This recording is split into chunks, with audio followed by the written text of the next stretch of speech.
I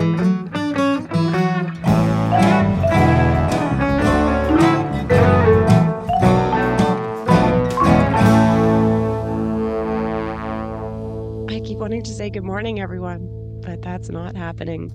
All right, everyone, and welcome to Keep It Fictional, a book podcast for book lovers by book lovers from the Port Moody Public Library.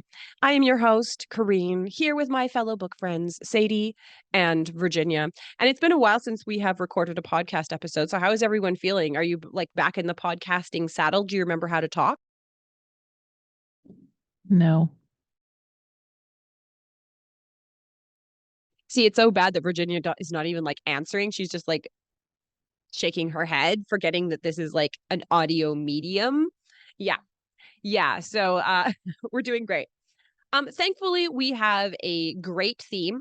I because I think I'm the one who chose it, to talk about this week that I think will assuage a lot of our guilt. So the worst email that I get every single year, and I get like a lot of emails that I don't love receiving. The one that's like, you really need to pay your taxes, or hey, this is your rent increase for the year, or other various emails that I don't love. But one of the most stressful emails that I get every single year is kind of nearing the end, let's say November, kind of late November, would you say, Virginia?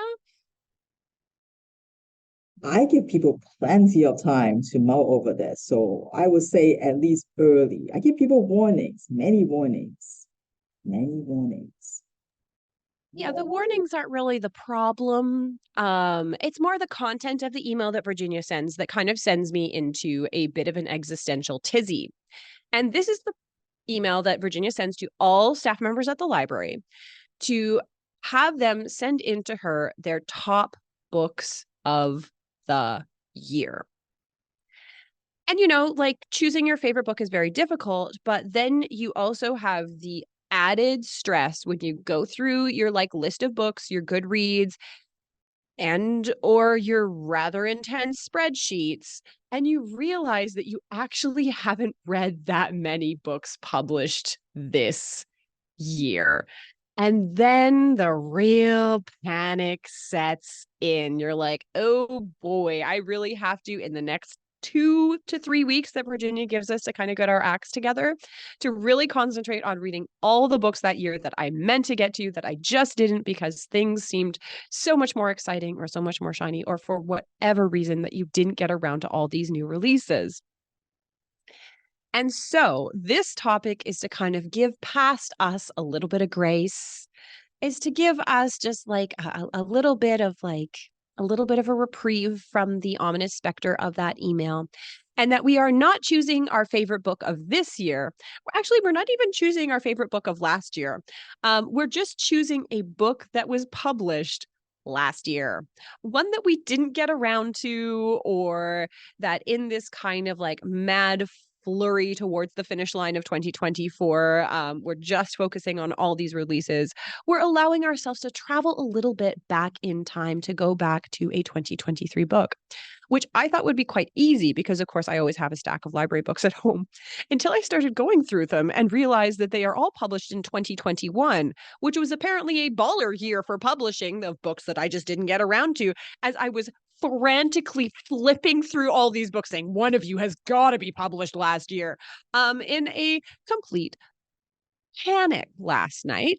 So I'm wondering, Virginia, was it easy for you to pick a 2023 book to kind of like rescue one from the ashes of last year? No, because this is a very anxiety-inducing assignment. Because once you go look in your spreadsheet, you realize how many books that you meant to read that you didn't get to. And so you're just looking this giant list of good books or potentially good books that you are hoping to read.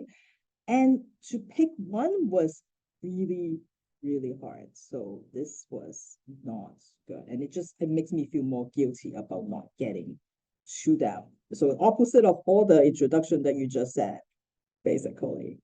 Sadie? This was actually a really great topic. I'd had like one one book that I really, really wanted to read last year and I didn't get to, and it was like on my list. And I knew I was going to read it eventually because I've read everything else this author has written and I really like this author, but I just didn't get to it last year. So when I saw this topic, I'm like, you know what? That's what I'm going to do. I got the audiobook. I listened to it driving to and from work, and it was actually a really, really easy assignment this time. See, I'm glad that someone enjoyed it. I'm glad that someone enjoyed the assignment. And like when I first chose this, because Virginia gives us a lovely, great, like spreadsheet list of topics to choose from. I really liked this one because I usually don't get around to reading all of my 2023 ones. And honestly, because of the bad planning on my part, it was very easy to choose because again, it was one of the only ones in the stack that was published in 2023. Shout out to 2021, great year.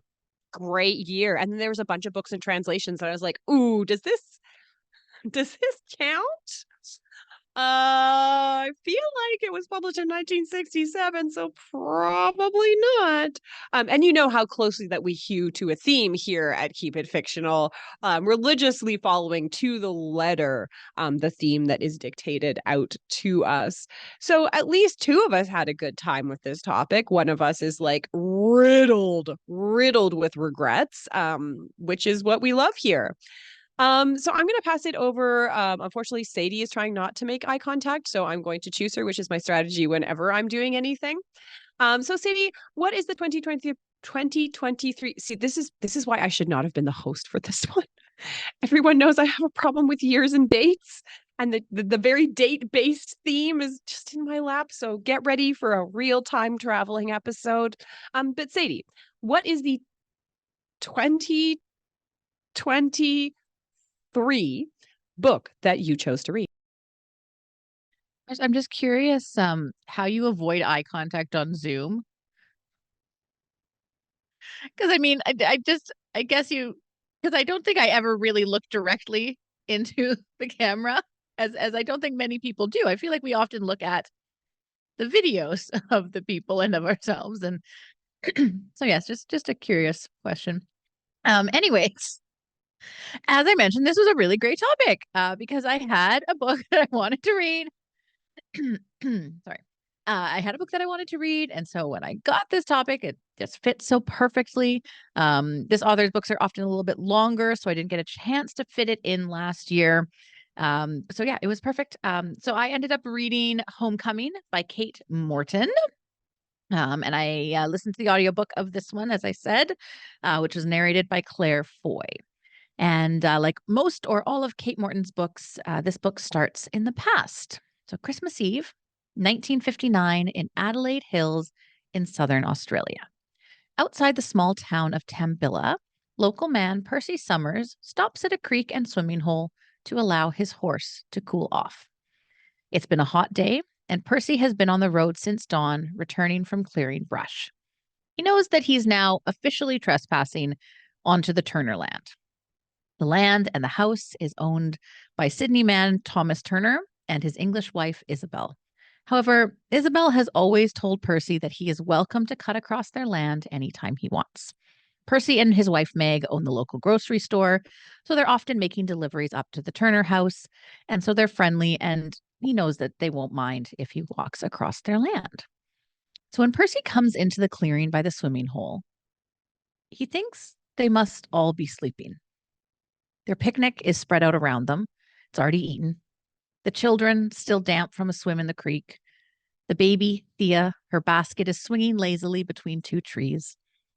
However, the closer he gets, Percy realizes that Isabel Turner and her three oldest children aren't sleeping at all. They're too still, too quiet, and none of their chests are rising and falling with the presence of breath. Later, when the police ask him whether he saw baby Thea in her cradle, he honestly can't remember. He doesn't think he even went over to look. And so the search for baby Thea continues, and the police begin their investigation to figure out who could have possibly killed this whole family. Our story jumps ahead to 2018 in London. Jess Turner Bridges has lived in London for the past 20 years. She moved there from Sydney, where she once lived with her grandmother, Nora Turner Bridges. Jess is a journalist, and at one time, a pretty successful one. However, she's finding it harder and harder to sell her stories. Her latest long term relationship ended, and while Jess knows that she doesn't really mind that her ex Matt is now expecting a child with his new girlfriend and is in a very successful career, she also knows that she has no idea where her life is going and whether she'll be able to afford her next mortgage payment, let alone the cab fare home in the pouring rain. However, Jess has recently pitched a story to a new editor, and she's hoping she'll get the call soon saying that it's been accepted. However, when she jumps into the cab and her phone rings, it's not the editor that she was waiting for. It's a hospital in Sydney calling her as Nora's next of kin. Her grandmother suffered a fall trying to climb up to her attic and is now in the hospital. Nora is 89, and the hospital suggests that Jess may not want to delay a trip home. So Jess boards a plane and returns to Sydney and the house where she spent most of her childhood. When Jess arrives, she's plunged back into her childhood, drawing up memories from when she first came to her grandmother's house, or Darling House, as it's called. She was 10, and her mother, Polly, dropped her off to stay, while Polly went to get their new house settled in Brisbane and start a new job. Jess was wary of Nora's house and excited about moving with her mother. However, she soon started to realize that Polly wasn't going to be coming back for her. And she wasn't, in fact, going to be moving with Polly to Brisbane. She was going to be staying with Nora. Jess was hurt and heartbroken. But over time, her and Nora became very, very close. Nora became Jess's biggest cheerleader and supporter throughout her teenage and adult years, while both of their relationships with Polly essentially disintegrated. Jess is concerned about Nora and tries to figure out why she was trying to go into the attic in the first place. She's even more worried after she visits Nora at the hospital, and Nora, finally having woken up, starts talking to Jess in a panicked voice about something called Halcyon and how she's not going to let him take her baby. Confused, but unable to get any answers from a very confused Nora, Jess starts doing her own research. What she finds is a connection to the Turner family of Adelaide Hills. The house they lived in, called Halcyon, the terrible tragedy that befell the family on Christmas Eve, and how Nora Turner Bridges, sister of Thomas Turner and sister-in-law to Isabel Turner, had been visiting the family for Christmas, heavily pregnant with baby Polly, and had lived through the whole horrible tragedy, given birth prematurely, and had to deal with the aftermath of the police investigation and discovery that Isabel Turner poisoned her 3 children and then herself. Jess is shocked. Her grandmother had never mentioned Isabel or anything about living through such a horrible event. Jess knew that Nora had at one time been very close with her brother Thomas, who was, as far as Jess knew, lived in England with his family until he died when Jess was a child. But Nora never said that he had been married before or had ever had any other children. When Nora's condition takes a turn for the worse, Jess is even more determined to find out about the Turner family and why Nora was so focused on them all of a sudden, and why she's so concerned about a baby being taken away. We see many different perspectives in this book. Jess in 2018, Percy Summers in 1959, flashbacks and memories of Jess and Polly at different stages in their lives. Much of the story is told through a book that Jess finds under her grandmother's pillow called As If They Were Sleeping, written by journalist turned author Daniel Miller, who had been reporting on the Turner tragedy and police investigation in 1959. As the story goes on, more and more pieces are revealed, and we start to see a fuller picture of what exactly happened on that hot summer day in 1959, what happened in the days and weeks following the tragedy, and how this is all connected to Nora and Polly, and eventually Jess.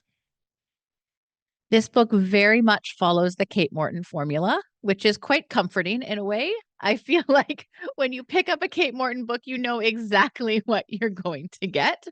There's going to be multiple perspectives. There's going to be some tragedy in the past that's resurfacing decades later, some sort of wild mystery that you're trying to solve. And honestly, the books are always an enjoyable read, and this one didn't disappoint in that sense. I used to joke after reading, I don't remember which one of hers, but one of her older books that in order to solve the mystery, you just had to think of the most ridiculous and outlandish thing that could have possibly happened. And that was usually what it ended up being. And so this is a little bit like that. But I mean, it is still enjoyable to read. It's still fun to kind of go back and forth between the times and see if you can figure out what's going on. I do have to say that in this one, more than others, I ended up really hating one of the characters in the book. I don't know if that was intentional, but I think that as more and more is revealed, uh, the character is not at all what you think they are. And the choices that they have made kind of through the years come out quite a bit more in a way that I did not agree with in a lot of ways. So I ended up not really liking this person by the end of the book. But despite that, I think this book is exactly what it said it would be and exactly what I hoped it would be when I picked it up. So if you are looking for something, if you like Kate Morton, and you're wanting to kind of see her latest book and you enjoy her style of writing, or I'd say if you're a fan of Lucinda Riley or Susanna Kearsley or Sarah Jo, then they're all kind of similar authors, similar ideas where you have a character in the present day looking back and you're seeing the perspectives from kind of these multiple time periods. Then yeah, I think that Homecoming would be a great pick for you. So yeah, I really enjoyed it and I'm glad I finally got to read it. So thank you, Corrine, for picking this topic. You're welcome. And yeah, I honestly enjoy Kate Morton because it really is. You're like, oh, you have that like fleeting moment when you're reading it of like, oh, well, that no, obviously it wouldn't be that. And you're like, oh, it is that. It is, it is that. Okay, that's fine. That's fine. I'm like so desperate to know like which character you really didn't like. Like, was it one of the was it one of the main characters? It was. Have you read it, Corrine? I know you have read some K-pop. Or no? Yeah. Yes. No. It was one of the main characters. I'm happy to tell people it was Nora. It was her grandmother. Yeah. Yeah. She makes some choices. She makes some choices, and they affect a lot of people. Like, and obviously don't say anything with your face because we don't want to do spoilers, but like poisony choices. Okay, interesting. Yeah. Huh. Interesting. Interesting. I do enjoy Kate Morton. I think the one that I did not enjoy as much was the one where one of the main POVs was a ghost. Is that like Bellwether? Was that Bellwether? might have had something to do with a watchmaker? Oh, the clockmaker's daughter. Yeah, I don't remember well that much. I've read them all, but I don't. That might be telling. It's just, like when a person is a ghost, you're pretty sure you know the end of their story. Um,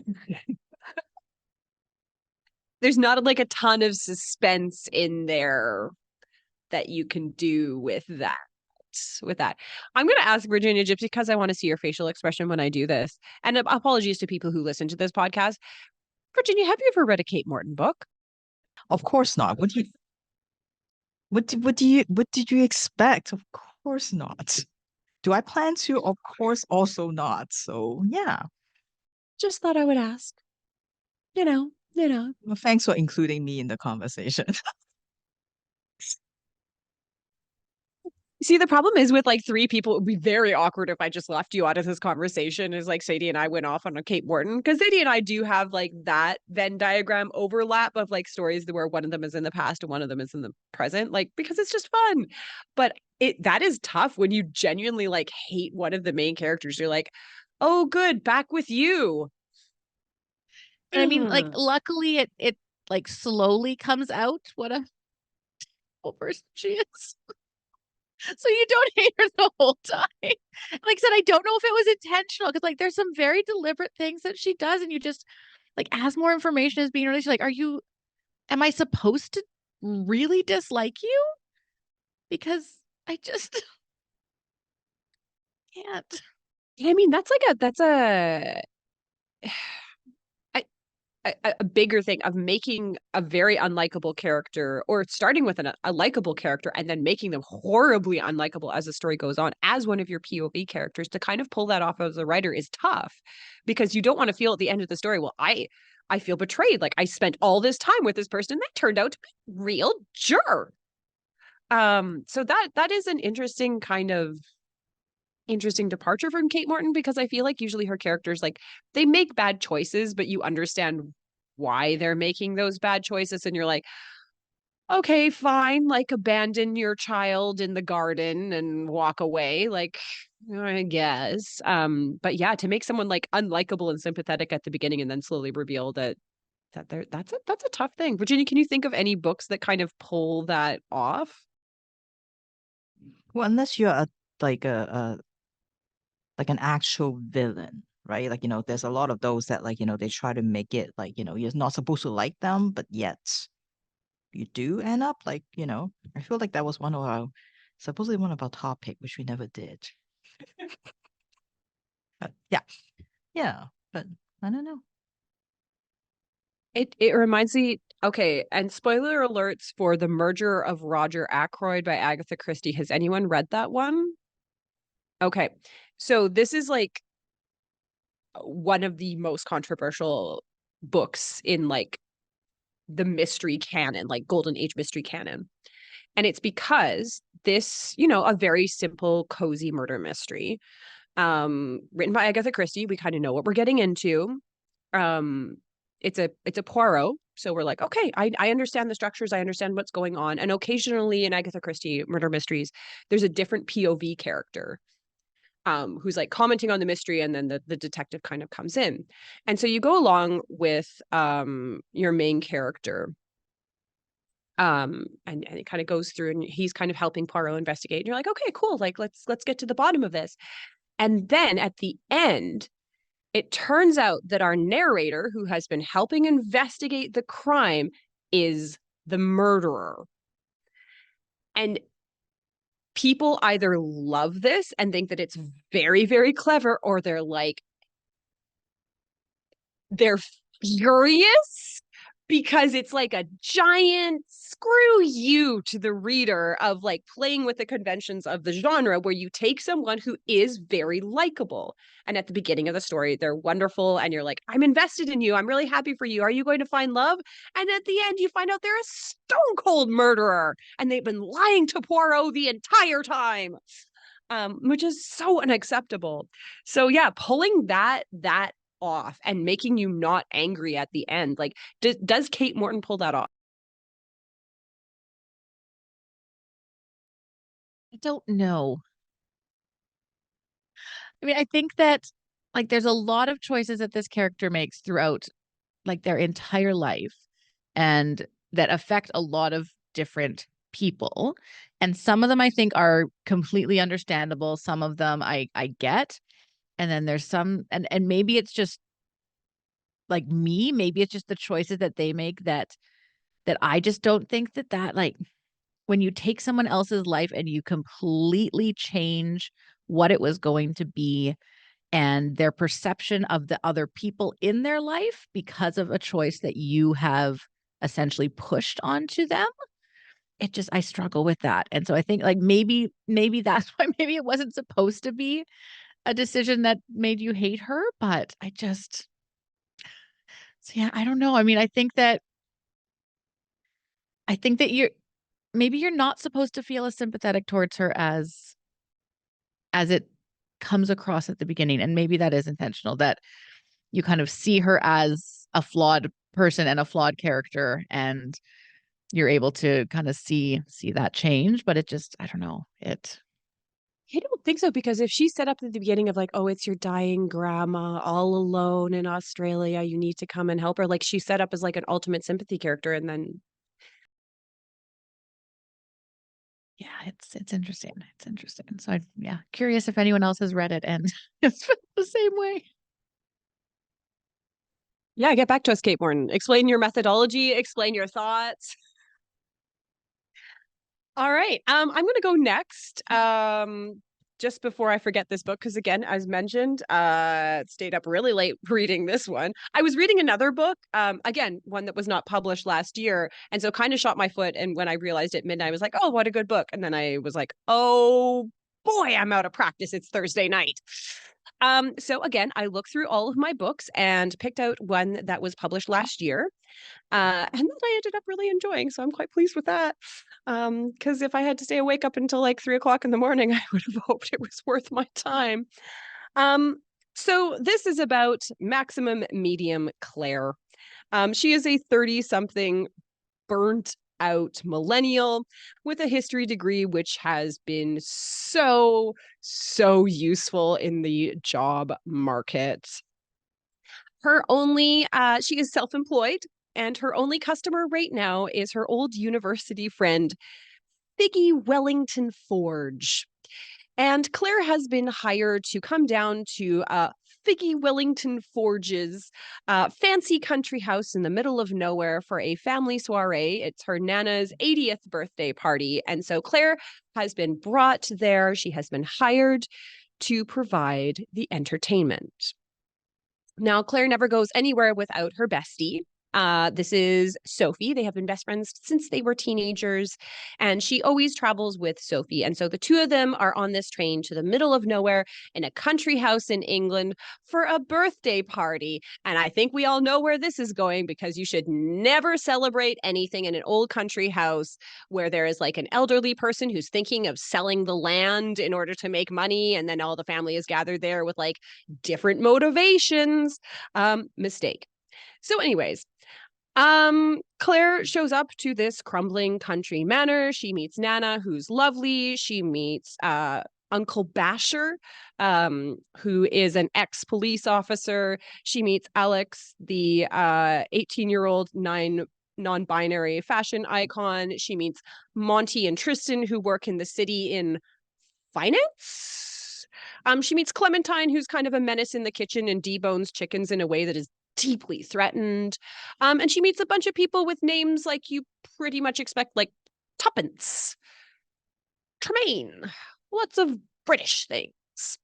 And Claire has been hired to entertain this family for the weekend as they gather for this birthday party. And what entertainment does Claire provide? Well, Claire is a medium. She talks to ghosts. Mostly she talks to one ghost, which is her best friend, Sophie. Sophie passed away when she was only 17 years old in the 20s, and she is perpetually stuck at 17. When she was 17, she disappeared. No one was able to find her until one day she appeared at Claire's side at one of her wakes. Sophie doesn't remember what happened to her. She knows something bad happened, and she knows that she is dead. But in many ways, Claire has been able to hold on to her best friend. And so they are somehow tethered and linked together for all time, which comes in really handy for Claire's job, because if she really needs to convince someone that they are, legit, she just sends Sophie to kind of like ghost through walls and kind of take a little rifle through their things. And Sophie really enjoys doing that. The two of them really enjoy watching true crime documentaries together. And so they kind of use this to their advantage. As they are at this crumbling house and family secrets are coming out, something rather tragic happens. Nana, on her 80th birthday, dies. But not under mysterious circumstances. She just like straight up dies. But as she has a little unfinished business, she stops to talk to Claire and Sophie. She says, "I think someone in my family has killed someone." Claire and Sophie exchange a look. Well, Nana, why do you think that? Oh, well, on my way out to the garden, as a ghosty spirit, I met another ghost in the library who seems pretty upset at being murdered. Anyways, that is your problem now. My business here is finished. Peace. And Nana goes off to the great beyond, leaving Claire and Sophie with a mystery to solve. For sure enough, in the library, there is a fresh and gooey spirit who is very, very upset at being murderated.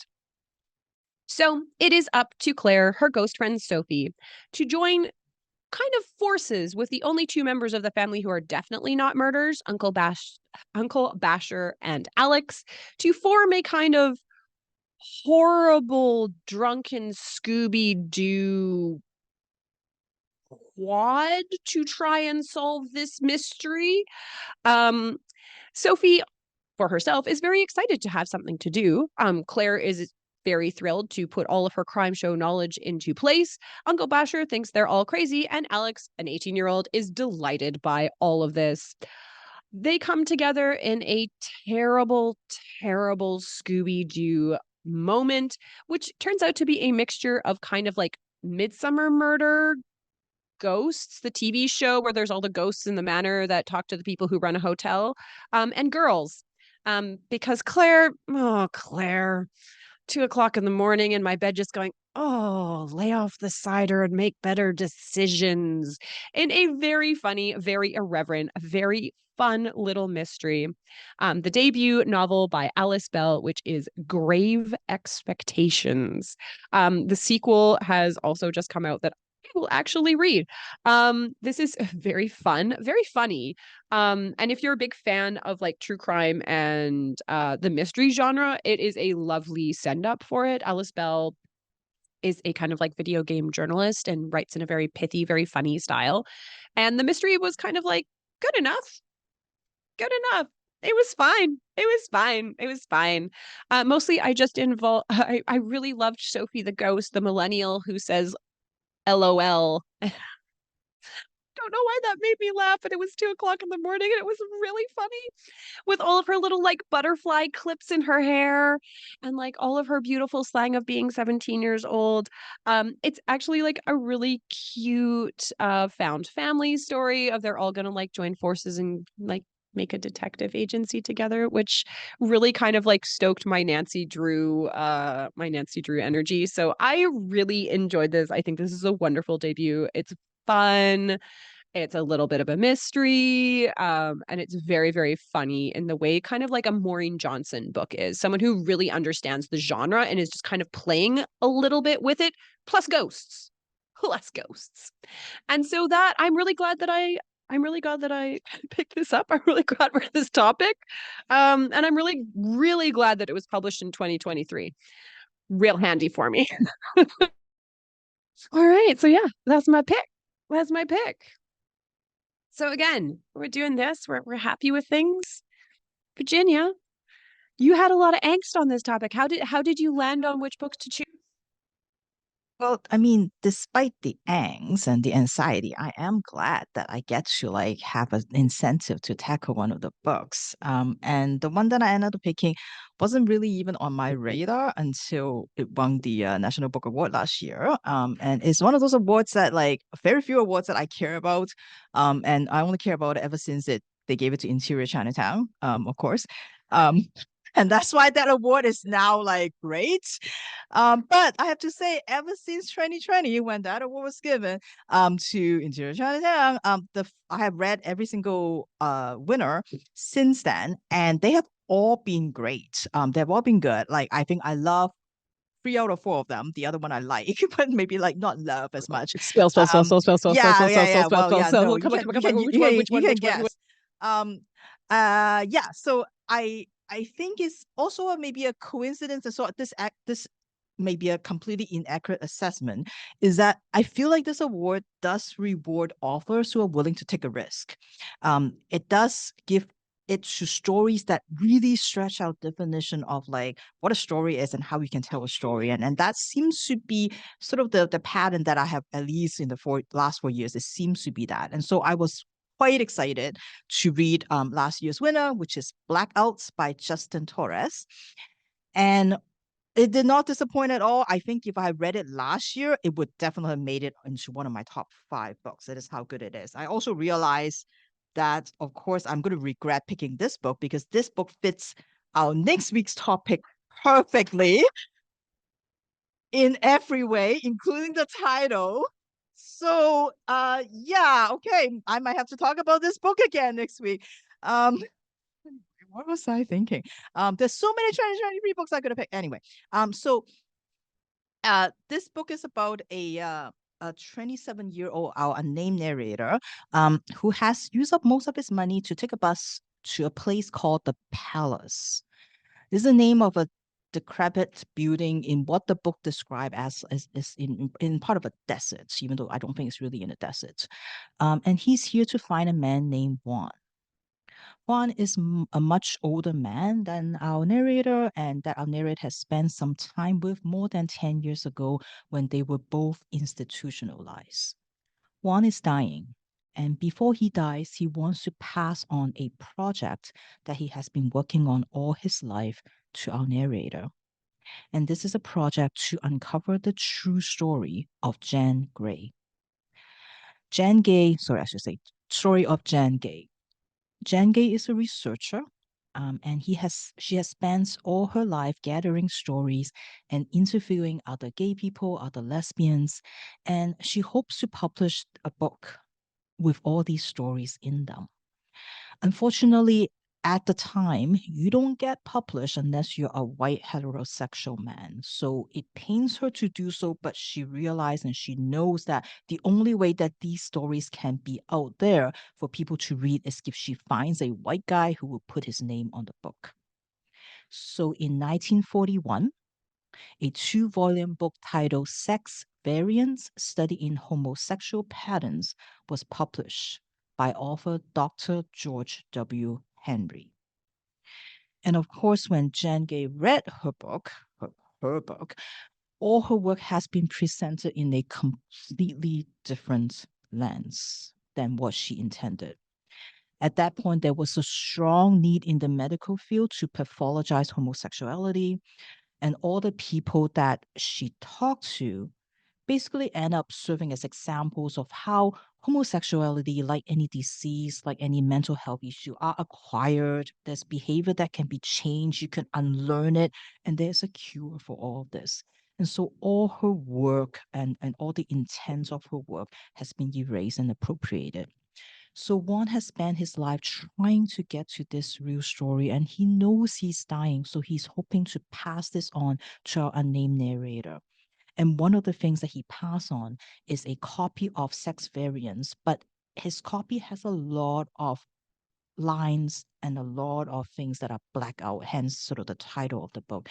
And so it provides a completely different sort of view of the book. And so throughout the story, we watch our narrator and Juan trading stories about their lives, and we learn a little bit more about them, of course, in addition to learning more about Jan Gay and her work. And it is this act of sharing stories that sustain both of them. It's almost like our narrator's stories about himself, about his life, about his relationships, sexual and non-sexual relationships that he has had, that sort of keeps Juan alive, kind of one day at a time. And since Juan is on his deathbed, very often, like, our narrator has reminded him, hey, it's your turn to tell your story. We want to learn a little bit about you also. And you can see that other, like, sort of that reciprocal effect that Juan's story has on our narrator. This older gay man who our narrator sees as a model, as a mentor.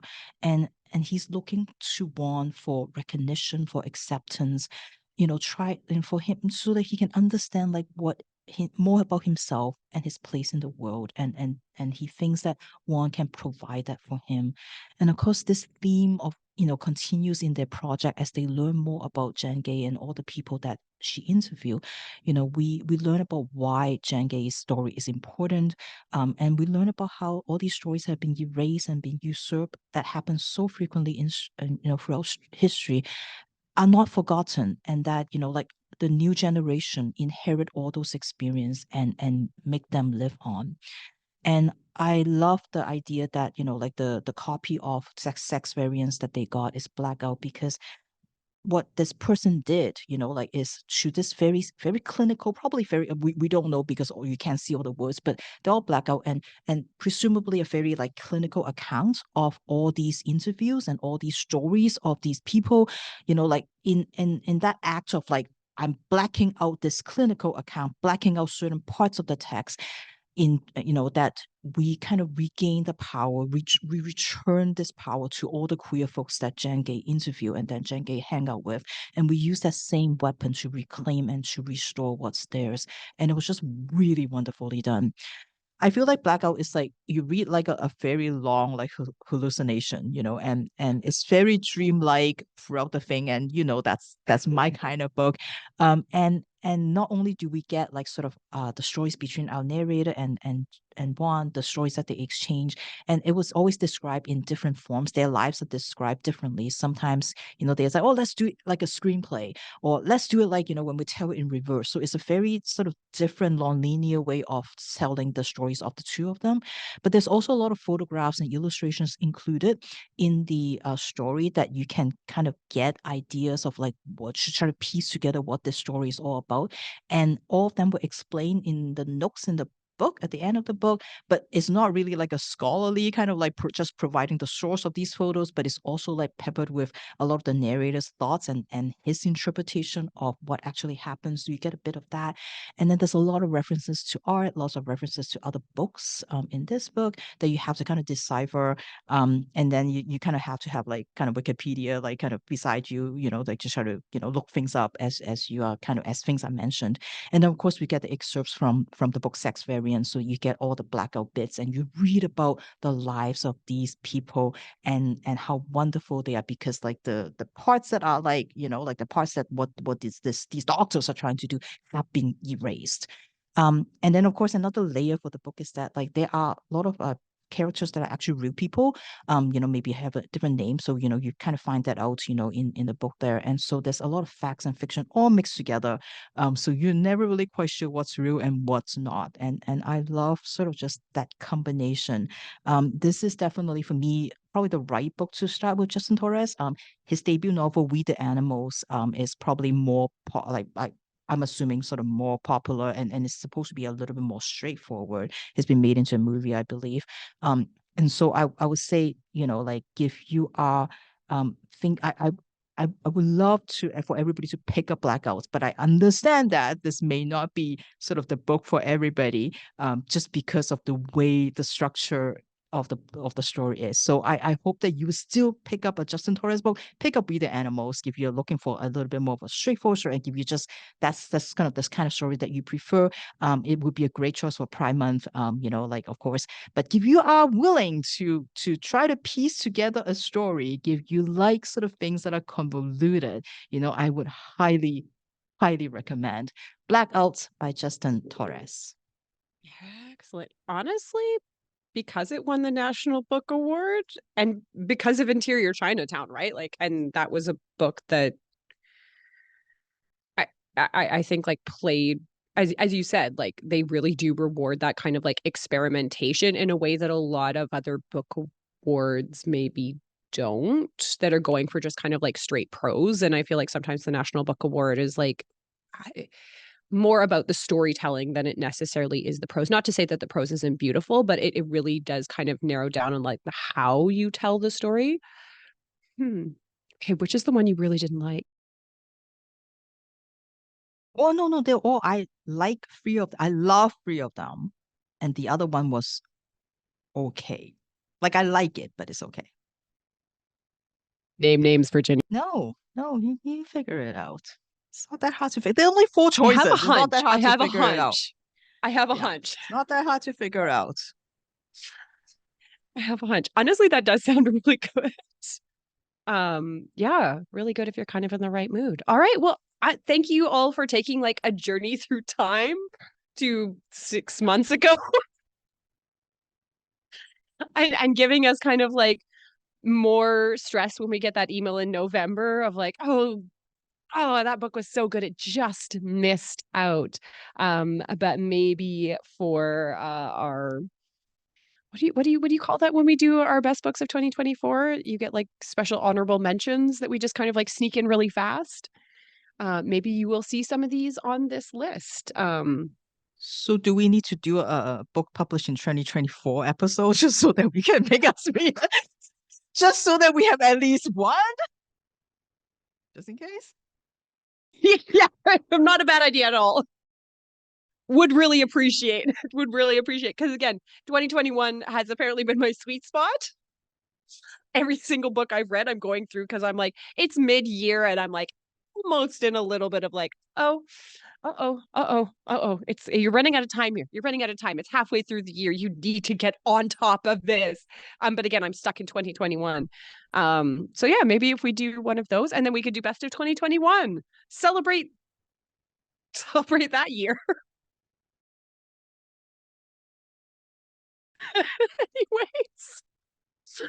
Anyways, thank you so much for all of our listeners and watchers. Watchers? Do people watch us? I hope not. I didn't brush my hair this morning. Thank you to all of our viewers and watchers. I will brush my hair later. For joining us in this kind of like journey through time. We hope that within these 3 books you found something that you really enjoyed. Definitely check out The Murder of Roger Ackroyd and see how you feel about that. And this is gonna be like a weird episode of Keep It Fictional because I feel like I'm actually going to read both of the books that you talked about.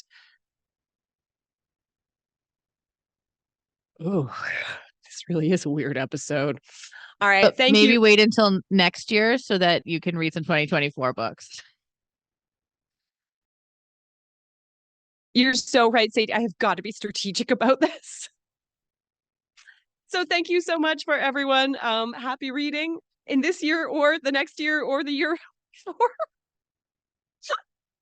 Bye-bye.